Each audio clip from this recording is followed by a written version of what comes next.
It's just spinning. I don't know what's happening with this. I've got a little weather on my end tonight, Bobbie. Yeah, we're going to get it tomorrow, Jim. They're saying 70-mile-an-hour winds, everything else. Every while, too, I hear a beep on it's going like chirp coming through. Okay. So I don't know if that means anything to you. And before when you said you were going to put the placards up, I saw the placards there. All right, go live. All right, it looks like I'm going to have to sign off and sign back on again, Bobbie. Just hang loose for a minute, okay? I will. That's all right.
Okay, Bobbie, I'm back. Okay, I'm here. I just was turning this fan off above my head. I hope it turned off. It's annoying.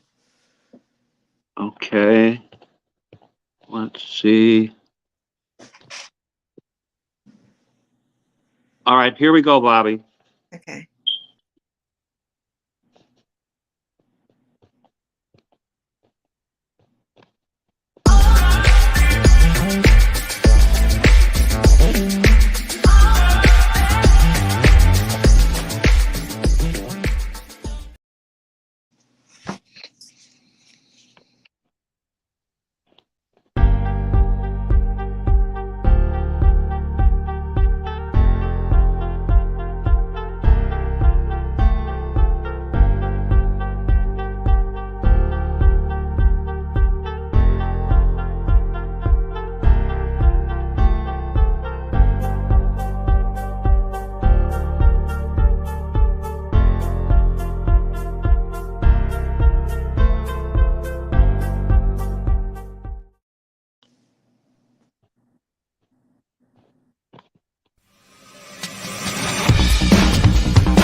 Hello, everybody.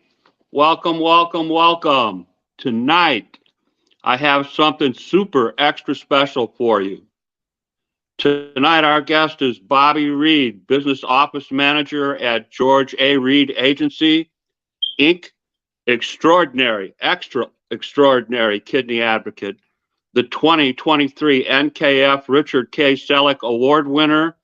She is currently seeking a kidney transplant for her son, Alex. Bobbie has been a master kidney advocate for a long period of time. She's a member of the American Association of Kidney Patients, where because of her acting as a caretaker for her adult son, Alex, she has sought to share her knowledge and experience with kidney disease to others, including in June of 2018 when she spoke at the national meetings about the ups and downs of being a caretaker. And in 2020, she presented a talk, Taking Time for the Caregiver. She recently received the U.S. President's Achievement Award. She's a very active kidney advocate for the National Kidney Foundation and a member of the Kidney Advisory Committee, and recently won the Richard K. Salick Award. That's for the Advocate of the Year, by the way, folks, for 2023. She has used her experience to focus on raising awareness and advocating for the kidney community, including helping her son Alex obtain his first kidney transplant from a living donor, and now she's in the process of helping him find a second. She recently attended the NKF 2023 Kidney Summit in Washington, D.C. She has acted as Pennsylvania's regional leader for the NKF. She assisted in the development of the Big Ask, Big Give program, helping individuals find living kidney donors, and she took part in the Starizi UMPC Transplant Institute seminar in 2018. She and her partner in crime, Cadney Gagne, have helped to pass important legislation in Pennsylvania for kidney patients. She is an ambassador with PCORI, that's short for the Patient-Centered Outcomes Reach Institute, PCORI, and she has participated in the Society to Improve Diagnostics in Medicine research as part of a PCORI project. Following that research, she presented and spoke at the PCORI annual meeting in Washington, D.C. regarding participation in research and what findings of the research she contributed to. She sat on the committee with the National Quality Forum, and following that, and contribute to the development measures to improve diagnostics and errors and delays in diagnostics. Bobbie acts as an ambassador for the American Kidney Fund. They have written an article about her fight to help Alex find a kidney. If you go to my page on Facebook in the broadcast, pinned to the top of my page, you'll find references in the comments to all of the things that I'm talking about with links. And so if you're interested, you can drill down on what's going on with Bobbie. She also presented on a panel of the National Academy of Science, Engineering, and Medicine at a workshop they held on prescription medications. From that workshop, a book was published, and of course, my friend was quoted in chapter 2. Currently, much of her time and talent are being used to try and find a kidney for her adult son, Alex. The way that we've set this up tonight is I wanted to talk about her qualifications as an advocate in the introduction, and in the questions tonight, we're going to talk about what's going on with Alex, just so you know how we divided it up. So please give a warm welcome to one of the greatest kidney advocates in America. This is the great Bobbie Reed that is with us tonight. Bobbie, how are you? Very good. Thank you so much. It's really a pleasure to be here and talk to people and get the word out. Hopefully what I have to say tonight will help a lot of other people out there in their journeys to find donors and to navigate kidney disease. Great, great. Did I state everything correctly in the introduction? Yeah, you did really good. I'm surprised there was a lot to go through and you did a really good job. I'm proud of you, Uncle Jim. So tell us a little bit about where you grew up, your education, and your work experience. Oh, sure. I grew up in the Pittsburgh area, in the North Hills of Pittsburgh, and I actually remained living here. My education went to Indiana University of Pennsylvania, and it was in the School of Home Economics where I secured a degree in Family Consumer Science and a minor degree in Business and Economics. And from there, I went to work at Bell Telephone, which later became AT&T, and I was there for over 22 years. And from there, I went into my husband's small family-owned insurance agency, which is an Erie insurance agency, George A. Reed Agency, as you mentioned. While there at the agency, my duties entailed taking, I guess, information from a large corporation and bringing it down to a 4-person operation and applying those same concepts of sales, marketing, and so forth. I am a fully licensed insurance agent here in Pennsylvania. And still to this day, as you mentioned in your introduction, I do work there. And in various levels or capacities in terms of management, marketing, and also selling life insurance. Oh, excellent. Excellent. Let's talk a little bit about Alex's experience with kidney disease. It's my understanding that Alex was originally diagnosed with kidney failure in June of 2013, just a few weeks after graduating from Penn State at the age of 22. Can you talk to us a little bit about what happened? Well, what happened there was he graduated in June of 2013. And while at Penn State, he was a baseball player on the baseball team, Penn State Altoona. After graduation, just 2 weeks later, he got extremely high blood pressure and his kidney function was impaired at the time. And he was hospitalized for 10 days in intensive care because the blood pressure was really high. It was unexplained. The doctors were concerned, but they said that they would follow him, and they felt because of his athleticism and being a young guy that kidney function would come right back. So they followed him throughout the summer, and it was actually in October of that year when he was told that his kidneys were failing and that he needed to prepare for dialysis. And that's how we ended up migrating into stemming right into kidney failure. Okay. A shout out to my friend Helene. Helene, please go ahead and contact me. I'm happy to talk to you. Let's talk a little bit about Alex's blood type. What type blood type is Alex? He's an A blood type, the same as myself and my husband, and actually his other brother, younger brother, Michael, blood type A. Okay, so he's a blood type A for direct donation purposes. He can receive a kidney from either an A or an O. His transplant center recognizes paired donation or a donor swap, so anybody can donate on his behalf. Would those be good statements? That's absolutely correct. So when people ask me what his blood type is, I always tell them it doesn't matter. If you are willing to donate your kidney and you are healthy and can clear, the qualifications to be able to donate, they will do the paired program like you talked about, where Alex would get a kidney from someone who doesn't have maybe a kidney that matches them, their intended person, and they would get that person's kidney. It would be a swap. So the two people win and continue on with their life without being in kidney failure. Okay. I understand that there were tests that were done on Alex's kidney near the time when he was released, and they were basically saying that his kidneys were impaired a little bit, but they kind of thought that they would bounce back. Is that a fair statement? Yeah, they did. When he was really hospitalized for that 10 days in intensive care, they knew then that his kidney function was impaired, but they felt by controlling the high blood pressure, taking his medicine, that kidney function would return. And that was not the case. The damage was done, and progressively through a short period of time, it was just maybe 4 months, that he went from perfect kidneys to no kidneys. And they even went back when we were trying to get onto the transplant wait list to the NCAA through Penn State, because you have to qualify medically to play in athletics.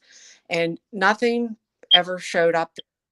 Not have high blood pressure then, but they also found too, which is why we raise awareness, but he was never evaluated or tested for any type of kidney failure or impaired function on kidneys. That's something that's an ongoing thing across the country everywhere, to raise awareness, to ask your doctor simply to test you to see if you have some sort of impaired function, because it's a lot easier to control kidney disease, as we all well know, if it's detected early rather than waiting until you're in the position where Alex ended up. Okay. It's my understanding that between June and October of 2013, Alex's kidneys completely stopped working and he went into renal failure, forcing him on dialysis. Mhm. That he was placed on home hemodialysis from December 1st, 2013 until November 9th, 2015. Can you tell us a little bit about what happened? Yes. Well, what happened was in October when he went for his follow-up visit at the doctor told him that he was sorry that his kidney function didn't come back, that he needed to prepare to go on dialysis. And he actually did need to start looking for a living donor because he was so young. At the time, he was 22 years old. And he needed to start looking for a living donor because he would need to find a kidney donor in order to survive without having to do dialysis. So at that point, we were referred to a kidney educator within the dialysis center who went over all the different modalities of dialysis. And it was a very good experience because it enabled Alex, being the patient, to be involved in us as a family to unify.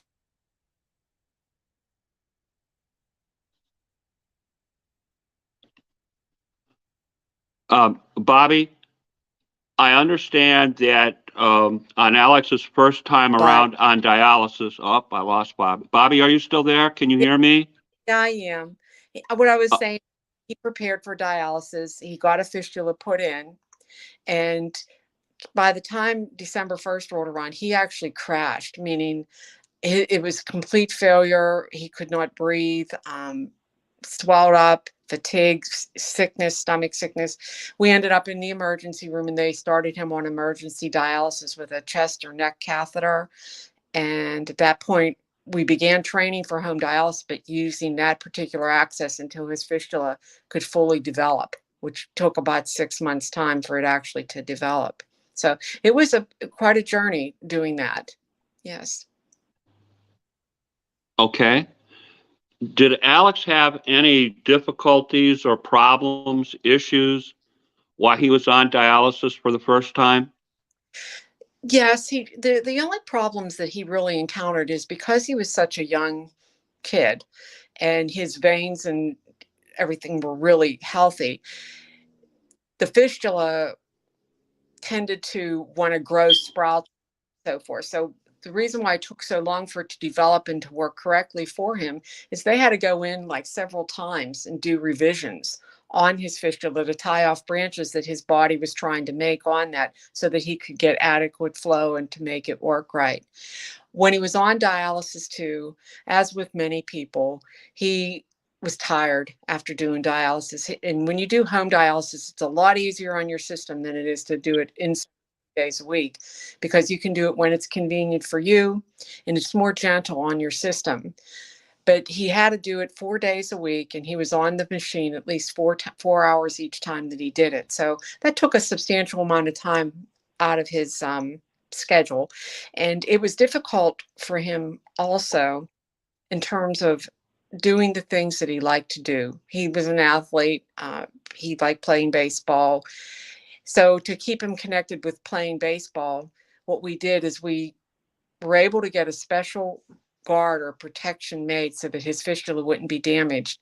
One of one of the people, the equipment managers for the Pittsburgh Penguins, as a matter of fact, at the time, had a brace designed for his arm, and he actually became an umpire for Little League Baseball for a while to give him some of the experience and connection to get out into the real world. I don't think I ever told you that story, Jim, but yes, that he did that when he could, and that it helped get him through that. But those were the kind of things, like the depression, like being on dialysis, not being able to see his friends, and just getting through the whole ordeal.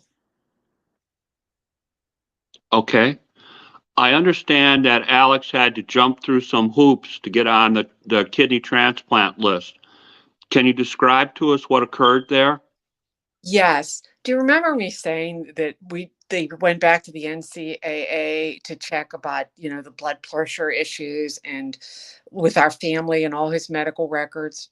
We never had blood pressure issues like he had there. Like he was so close to death when that happened, they felt that it was absolutely necessary to get to the bottom of that before they would allow him to become activated on the transplant wait list. And by doing this, we had to go through genetic testing. And they were testing for autoimmune diseases and different things that could have affected a kidney transplant. If he were put on the list and got a transplant, if he had one of these particular defects, that it would automatically attack the new kidney and wouldn't survive. So it would be pointless to get a kidney transplant. So what happened was we went through genetic testing, not once with him, but twice. And it doesn't happen like it does on NCIS in 60 minutes time. Each time they did that genetic testing, it took 3 months to get the results. So you're talking 6 months of dialysis before he could even start looking, or anybody could be evaluated or be tested for that. Another thing that came up during that time period was it was discovered that our family, and Alex included, it came from me, had a genetic blood clot factor. It's not a bad one. It was like factor 2, but because there are much higher ones, 5 and 7, that are really terrible to have. But because of the fact that it was a factor 2, it would put the donor at the slightest risk of throwing a blood clot after donating the kidney, they ruled everybody in our family. So that was why when we went to search for a donor, we had to find somebody who was non-related, non-genetically related to us, that did not carry that particular genetic mutation, because it would put them at too much of a risk to donate a kidney. That's why his brother and I and the rest of my family cannot be part of this. The only thing they can do is advocate for him. Okay, that's his brother Michael. Yeah, his brother Michael. There's a difference in age in 14 months. That's how different in age they are. He's younger, and he's the same blood type. And believe it or not, I have that factor. Michael has that factor, and even Alex has that factor too. In fact, as far as his genetic makeup, but he doesn't really have a choice in the matter of having a blood clot because he needs a kidney transplant. He's forced to do it. But as far as like donating a kidney, they won't let us do that. Okay. My notes tell me that Alex was listed at the UPMC Startle Transplant Center in Pittsburgh. That's right. He went on to the list, and did I pronounce that wrong? Go ahead, Bobbie. It's Starzl. Like Starzl. Okay. Yeah, Starzl. Yeah. Yes. It's here in Pittsburgh. He went on to the list April 2014. He was transplanted November 9th, 2015. Can you tell us a little bit about that period of time between the time he was first on the list and the time that he was actually transplanted? How was he doing? Well, he was doing okay. Like I said, he participated in doing some umpiring. Dialysis still tended to, make him tired. So, he had to take things easy. He really didn't go back to work because it was time consuming to take care of himself. And there was other doctor's appointments just besides doing the regular nephrology appointment, because they follow you for your heart and vascular and everything else that goes on. So it was an involved time. And while his job was to be sick. That's how I looked at it. Once he was activated on that transplant wait list, I took it upon myself to write a marketing plan with using my background that I had from AT&T and from working at my husband's business. I wrote a marketing plan to sell somebody on the idea of giving my kid a kidney.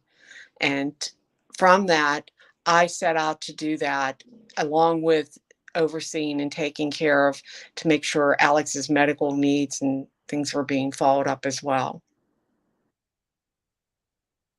Okay. Has Alex ever been definitively diagnosed as to what caused his high blood pressure, what caused his kidneys to fail? No, all that genetic testing, it came back the same both times. Remember, I said they had to do it twice. To this day, Jim, they do not know what caused his kidneys to fail. They know, well, they don't know what caused the high blood pressure. They because they do know that high blood pressure is ultimately what caused the kidney failure. And the only thing that they could dig up through all the records was the December before he graduated, December of 2012, when he came home for Christmas break. He came home and he had the flu really bad, really bad. And he ended up in the hospital at that time for 1 day. And they said that his blood pressure was running a little bit high. They said, you know, you'll be fine by the time you go back to school. Here's a blood pressure pill. Have a good spring baseball season. It was his senior year. They never, said any follow up or anything for that. It just that's all that happened. But they think possibly, and they're not sure of this. See, Alex never got a flu shot that year. He thought he was invincible. So they think what happened was, like, I'm thinking with COVID, turn something on in his body and his chemistry of his body to make that blood pressure go haywire. And to this day, even now, like the second time around here, they still do struggle with controlling his blood pressure. They don't know what triggered that. It's just unexplained. But yes, they have no idea what triggered it right now, and it's all that they can do is just to treat it. Okay.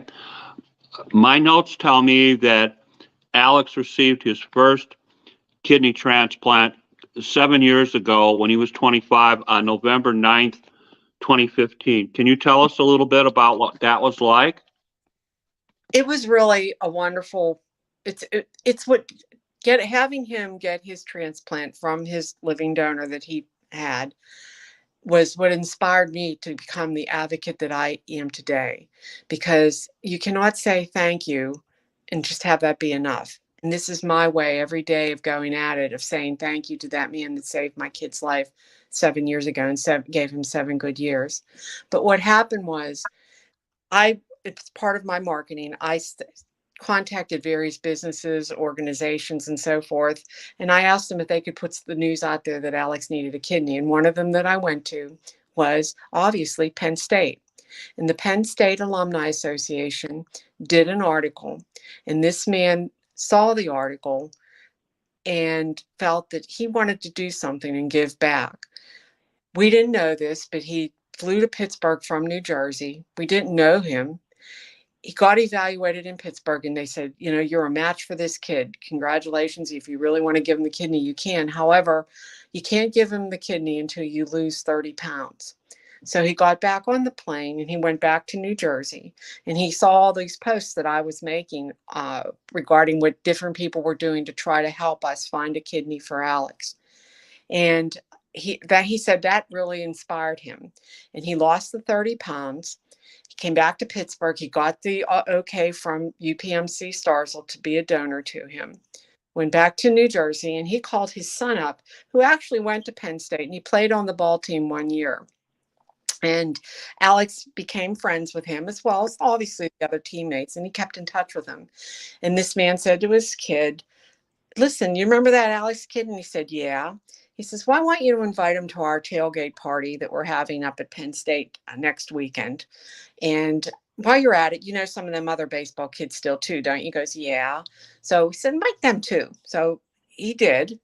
We worked Alex's dialysis around that. And he went to the football games. It was at noon, so he had to be there like at 7 a.m. for this tailgate party. And he stepped up to the girl. And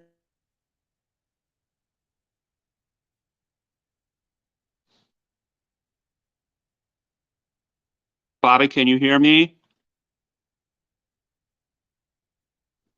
We lost a little sound, Bobbie. Yeah. Okay. The part that I think you missed is when Alex went to the tailgate party, he stepped up to the girl and the man asked him what he wanted. And Alex said, "I'll take a breakfast sandwich." And he said, "Is that all you want?" And he said, "Yeah." He says, "I thought you wanted a kidney."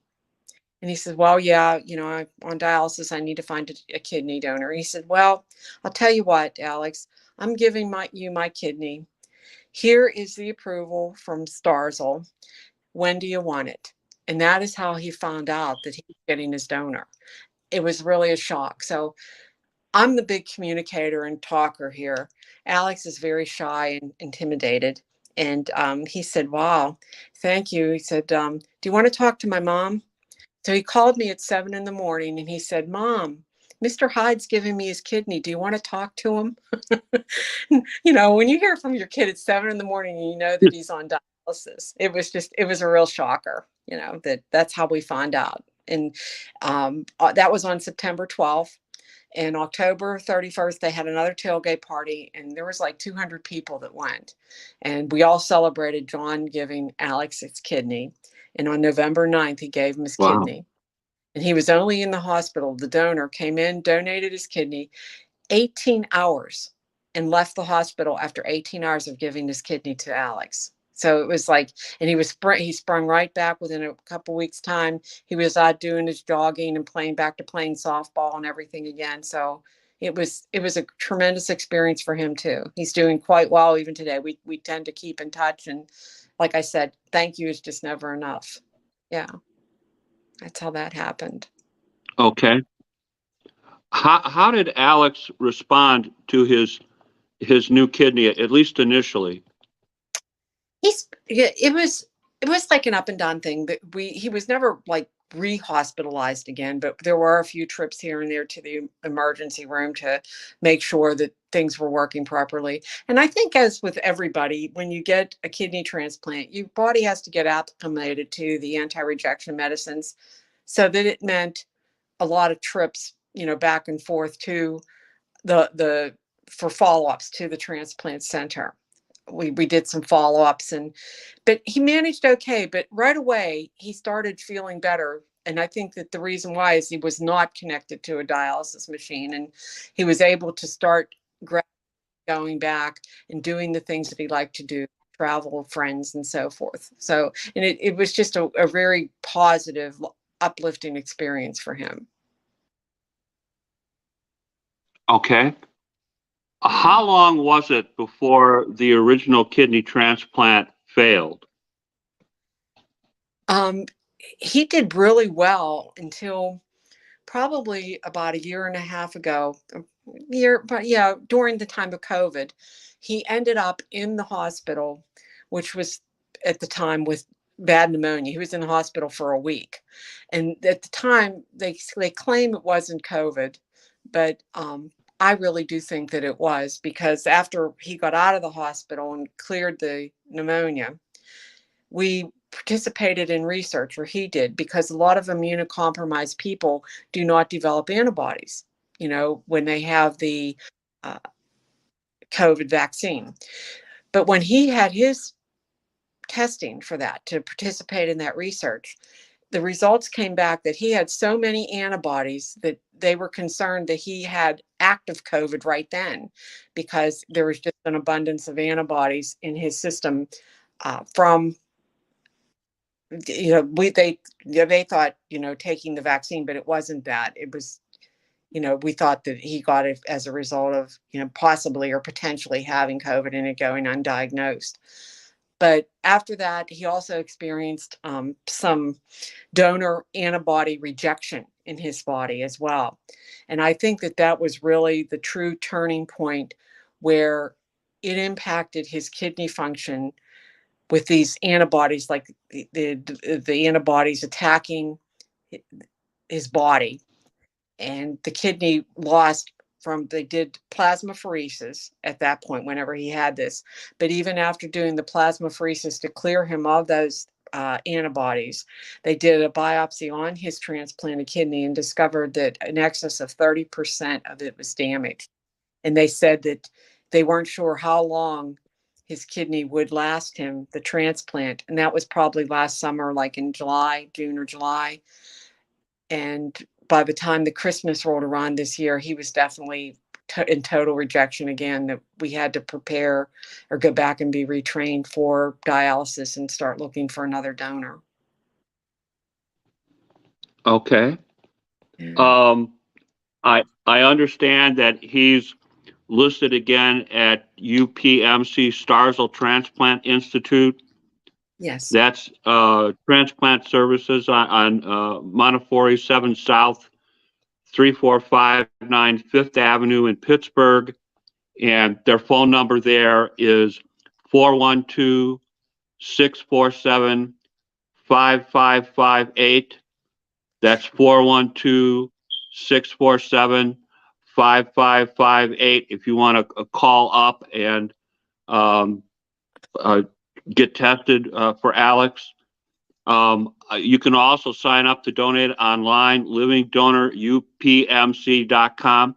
If you look at the comments to the broadcast, all of this material is in there, by the way. Who is his transplant coordinator, Bobbie? It's Seth Kress. That's Cress. And the thing is, when anybody calls or to check on possibly being a potential donor, they need to reference Alex as George Alexander Reed. In our particular family, everybody has the name of George. My husband's real name is George. His grandfather's name was George. His cousin's name's George. And all these people worked in the office. So we all go by their middle names because of all the different Georges. But when you call in, they know Alex there as George Alexander Reed. Yes. Okay. So currently, is Alex back on dialysis? Yes, we went back and we actually did a very brief retraining because a few things did since the first time through in terms of doing our dialysis from home. They have a device now, which is like an iPad. It is an iPad where it automatically transmits the data of doing dialysis through the internet or Wi-Fi. And you don't have to do these paper flow sheets anymore, which is really a godsend. It's really nice. So we had to be retrained on that. And just a few things had to be checked out with his fistula. And they found that there was some issues with fistula over the years too that had to be corrected. Recently, he did a minor surgery to fix that. But he is back. We went back, actually moved into doing dialysis from home probably about 2 or 3 weeks ago. And everything seems to be running pretty smoothly there, except for that one blip in the road with, the access point of his fistula having like a clot or a pinching or narrowing, and they had to go in and fix that. But, that's what he's doing right now. He's at home doing his dialysis. In fact, he's doing it tonight. He puts his needles in and does everything on his own, and he prefers it that way. He likes just sitting there doing it himself. But yes. Okay. So he's back on dialysis, home dialysis. He had some brief retraining. He had a fistulogram and a removal of some scar tissue. I'm assuming that's angioplasty. Is that correct? Yeah, I don't know what the formal name for it was. The vascular surgeon said what happened was whenever they did the plasmapheresis, it's sort of very similar to dialysis where they cleanse your blood because they were removing the donor antibodies that were attacking things. And the person that used the access, the terms of like stuck him with the needles to do that, went through and infiltrated his fistula several times during the repeated treatments that he had to get for that. And because of those infiltrations, it's felt that when it healed, scar tissue formed around this particular point, which was right by his elbow. And the scar tissue acted like it was a marshmallow, but a marshmallow being pinched. And it was deemed, whenever they got in there and looked at it surgically, to be a 90% blockage, that his blood was not, during dialysis, when it's pumping through, was not able to circulate through his body. And it was forcing the creation here again of other branches. And with this diversion of blood, he was not getting the proper cleansing of his blood. And in addition to that, he was experiencing very high vascular pressure, and his blood pressure readings, because of this excess strain on his heart to pump the blood, was also very elevated. And that's why they went in and did the fistulogram to try to sort it out. And then when they did do that, after they removed the scar tissue, the doctor explained it to me, they had to put a patch on it and I believe they used a bovine.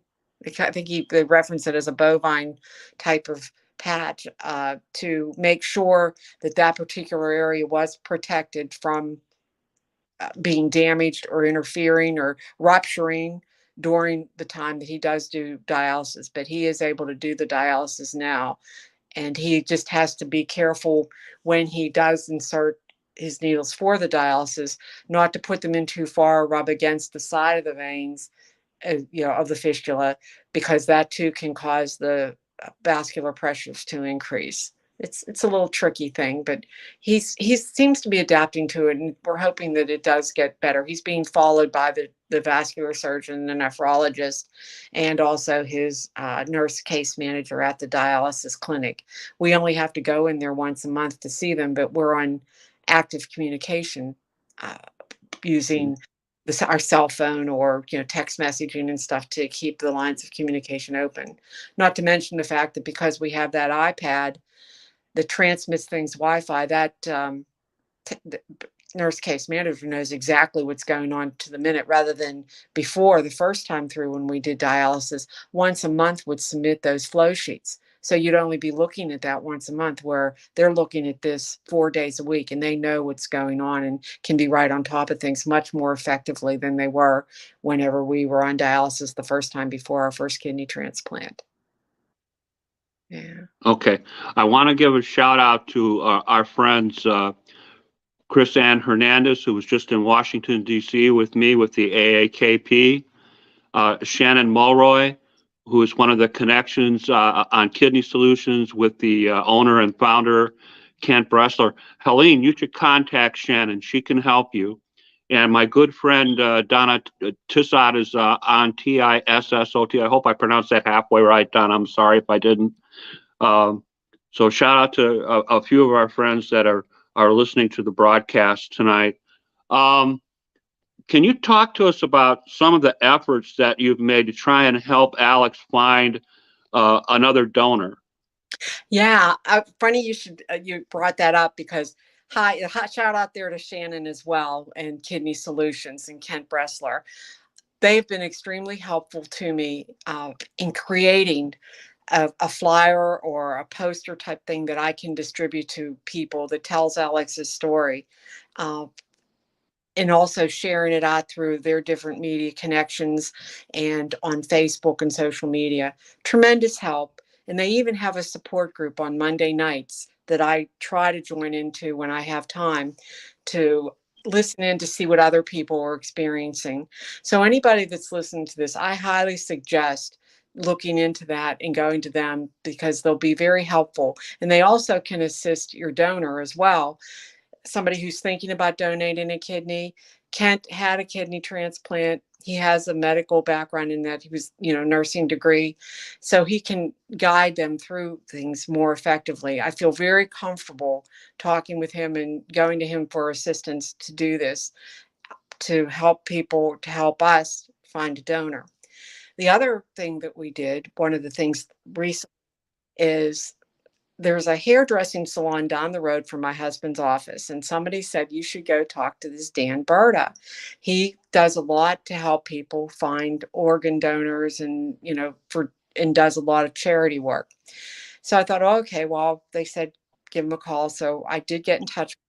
And here he created a video for me. He interviewed me, and he got Alex to stand up there and be interviewed too. And we talked about Alex's journey with kidney disease and the need to find a donor, by him asking us questions, probably very similar to what you're doing here. But it was like a 3-party conversation, and we all got to participate. And from that video was shared out online. And I looked at it last night. You can tell how many people viewed it. Over 10,000 views happened on that video. So that is definitely so helpful if you can find somebody like that to help you do that. He did it entirely free of charge, and because he wanted to help and give back. And he's just a wonderful individual here in Pittsburgh. He owns it's called Raw Studio. It's a hairstyling studio in the north of Pittsburgh, but he helped us do that.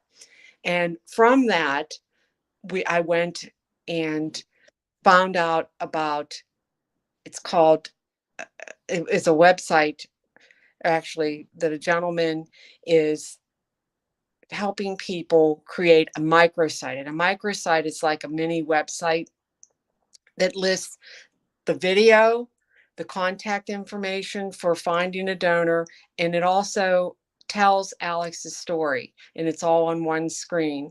And it's called the Great Social Experiment.net. And he does this gentleman created this microsite situation or thing that you as an individual can go on and enter your information. He'll create the site for you and put it out. You can put it out there and share it through various platforms. And then, of course, you, Uncle Jim, you started it all off because you created the page for Alex, Find a Kidney for Alex Reed, and put multiple feelers out there and stories and pictures that we've shared through all of our networks. And it's been seen so many times and shared so many times that, and we referred people back to UPMC Starzl, but it also Kidney Solutions. And from talking to Kent Bressler, they've gotten phone calls as a result of what you did to help us. And I can't tell you how thankful that I am for that. Something else that I've done recently too is, and I think that it's important that everybody realize that, is you need to go back, and if you're a religious person or belong to a church, or if you have friends that belong to different churches, church people are very philanthropic and they like to give back and help other people. And I took Alex's story to them, our church, and they put it out on the church bulletin. They put it into their website, and they put them on the prayer list at church. But it just gets the word out there so that people are aware, and we ask them to share it that way as well. And that was an extreme help. And I went back, obviously, to the different schools and so forth that I went to before, because the ones I went to before, I always kept a list and I always remembered to say thank you. It's so important to say thank you. And by doing that, you can leave the door open for in the future if you ever need to go back again, which in this case I did. So it made it easier this time around to go back to the same people and say, hey, look, you helped us the last time. Do you think you can lend a hand this time? And people were more than willing to do that. And that it made it a lot easier this time to go back and ask a second time to put the word out there, and because they understood what I was looking for, and it made the ask a lot easier. And one of the basic principles of my program, my marketing plan that I wrote that turned into the Big Ask, Big Give, was that so many people are afraid or they don't know how to ask. So my basis on that is that I tell people you really only have to ask one time. And that one time, once you ask, you take that ask that you did and what they did for you and take it to the next person. And you can say, hey, I'm looking for something like this because we're in a situation here. We need to find a kidney for my son. And what I found from doing that is that the next person along the line, they saw what I was looking for, but they had to outdo them. It was sort of like keeping up with the Joneses, that concept that people hear, and they had to outdo the person. And do you know, Jim, the first time around, it got to a point where I had the newspapers calling me and wanting to do, they heard about this rather than me having to call them and ask. As a matter of fact, in a couple weeks, I'm going to be doing a broadcast that's going to be aired on public television, the public service television. It's going to be a 29-minute interview with Alan Levine.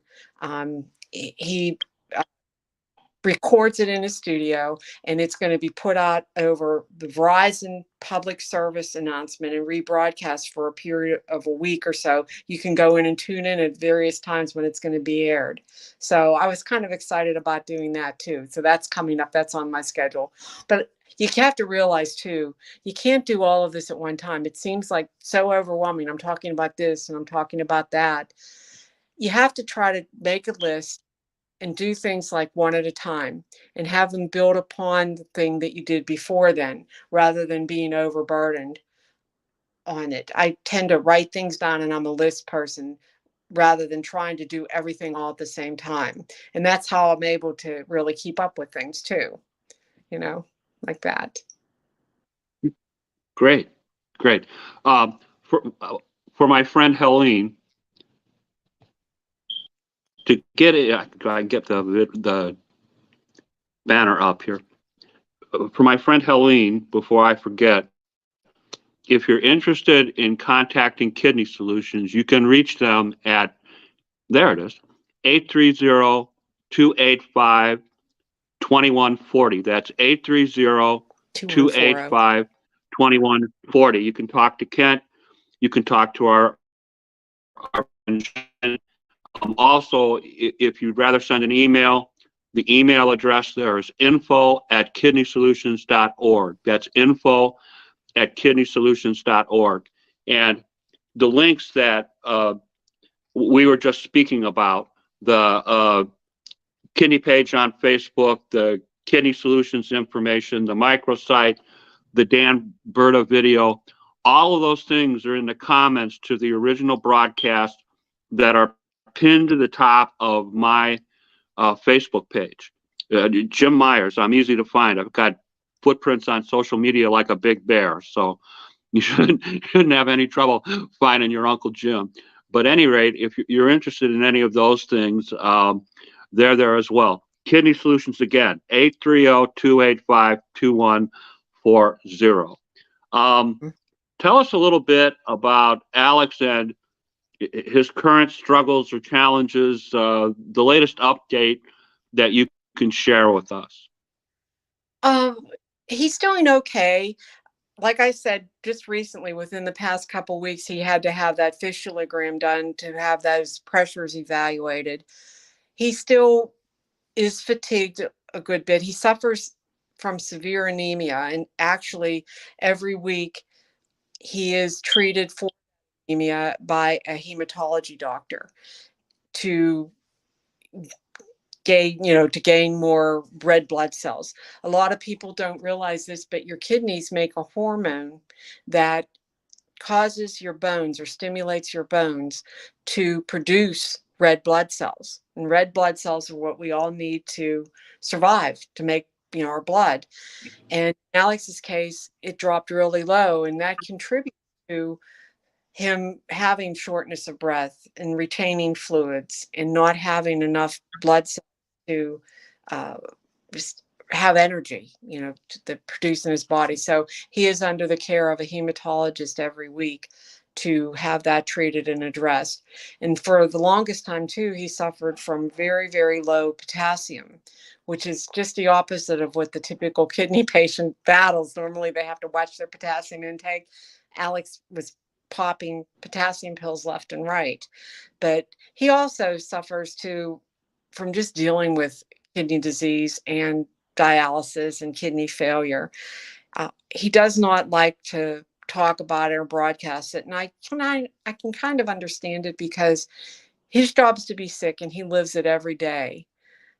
And it's the last thing on earth I think that he wants to do is stand out there and talk about it. And it's really difficult for him to do that. And we're trying to overcome those barriers as well, and to get him more energy and more interaction with his friends.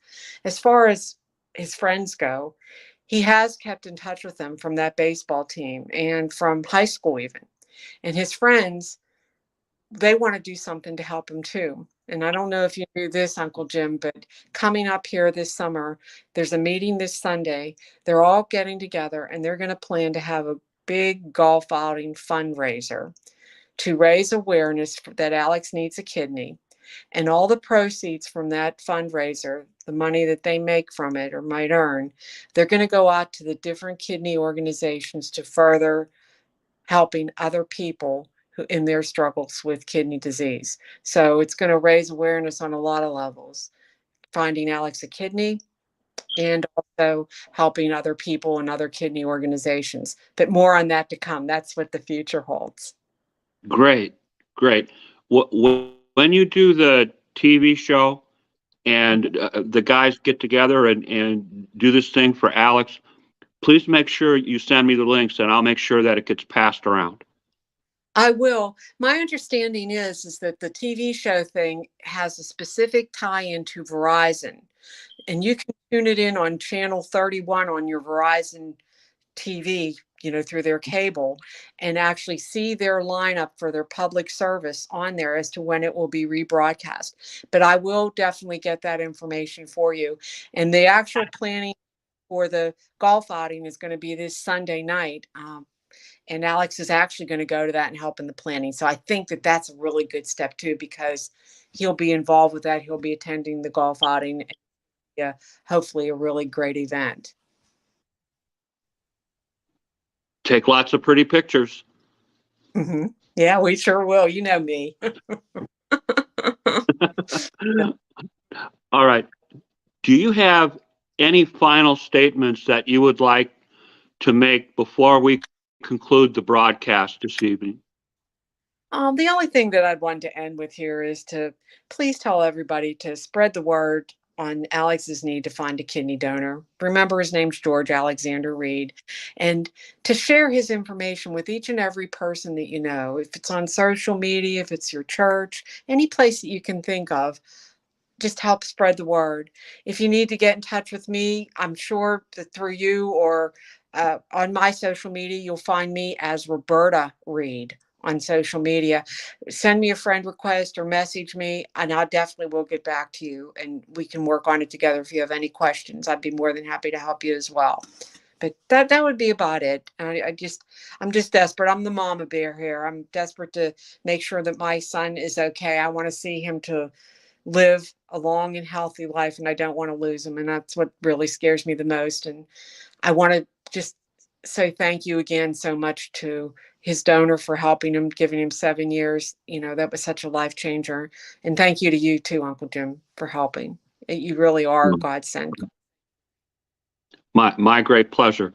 So it's George Alex Reed. What is Alex's date of birth? February 1st, 1990. Okay, you need to know that if you call in and you want to help Alex, you got to get his name correct and his date of birth, because they're going to ask you about that. Please say it again, Bobbie. Okay, it's George Alexander Reed, date of birth, February 1st, 1990. Kidney Solutions has all of his information. That's an easy phone call because you talk to a human being right away, and they can, they have the transplant center information and everything on him.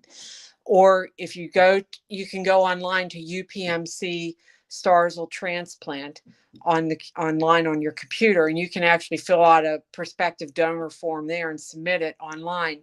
But unfortunately, the form doesn't answer questions. Kidney Solutions can do that for you, and make it more personal to help you and guide you in the right direction to go.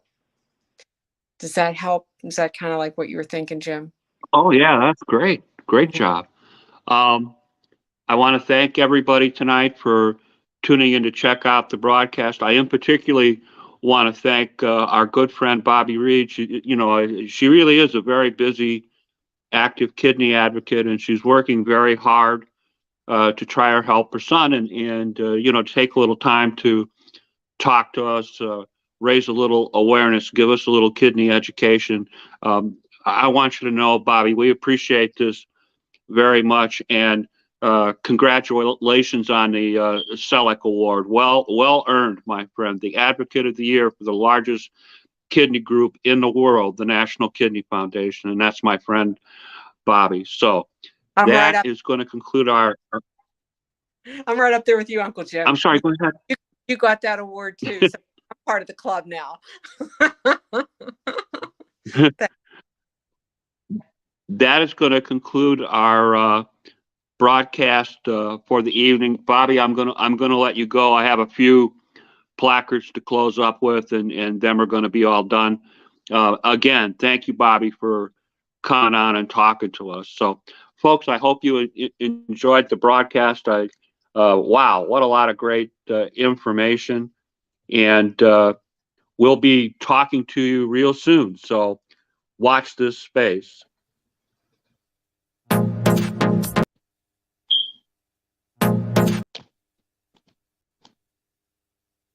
Maybe.